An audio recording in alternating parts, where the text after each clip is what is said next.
கேக்குறாரு, நான் அதுக்கு மட்டும் நான் பதில் சொல்லிட்டு போயிடுறேன். உன்னால பினான்சியல் சப்போர்ட்டும் இல்ல, உனக்கு வந்துட்டு எந்த சப்போர்ட்டும் இல்லன்னு தெரியுது, சமூகம் உன்னை தப்பா பேசுன்னு தெரியுது, அப்ப ஏமா அந்த லைஃப விட்டு வெளியே வந்தேன்னு கேட்டாரு. வேற என்ன பண்ண சொல்றீங்க? செத்துடலாமா சொல்லுங்க, செத்துடலாமா? அவன் கூட போயிட்டு இல்லன்னா ஒண்ணு பண்ணலாம், நம்ம கண்ணு முன்னாடியே ஒருத்தி கூட இருந்து பாத்துக்கிட்டு இருந்துடலாம். இல்ல அவங்க அப்பா அம்மா நாத்தனார் அங்கையார் எல்லாம் பண்ற எல்லாத்தையும் நம்ம பாத்துட்டு அமைதியா இருந்துடலாம். ஒண்ணு நடப்பணமா இருக்கணும், இல்ல செத்துடணும். என்ன பண்ணலாம்? வெளியே வந்துதானே ஆகணும்.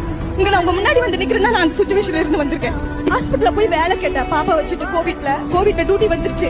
ஒரு ஹாஸ்பிட்டல்ல போய் வேலை கேட்டேன். நான் உண்மையை சொல்லி வேலை கேட்டேன். எல்லாரும் மாதிரி ஹஸ்பண்ட் ஊருக்கு போயிருக்காங்கன்னு சொல்லல, உண்மையை சொல்லி வேலை கேட்டேன். ஹஸ்பண்ட் இல்லைங்க, குழந்தை இருக்கு, 15 நாள் குழந்தை, சிசரின் பண்ணிருக்கு, கோவிட்ல டியூட்டி, கவர்மெண்ட் ஹாஸ்பிட்டல்ல டியூட்டி முடிஞ்சிருச்சு. நான் போய் இன்னொரு ஹாஸ்பிட்டல், பிரைவேட் ஹாஸ்பிட்டல், அந்த சம்பளம் பத்தல, அந்த போய் வேலை கேட்டேன். அந்த டாக்டர் என்ன சொல்லிருப்பாரு நீங்க நினைக்கிறீங்கன்னா? இந்த இடத்துல சொல்றேன், உனக்கு நான் 40,000 ரூபாய் சம்பளம் தரேன், நைட் டியூட்டி மட்டும்தான், எனக்கு பியாவா வேலை பார்க்கணும், எல்லாமே வேலை பார்க்கணும். 3 நாள் டியூட்டி போனேன், 4வது நாள் கை வச்சான், 5வது நாள் அடிச்சுட்டு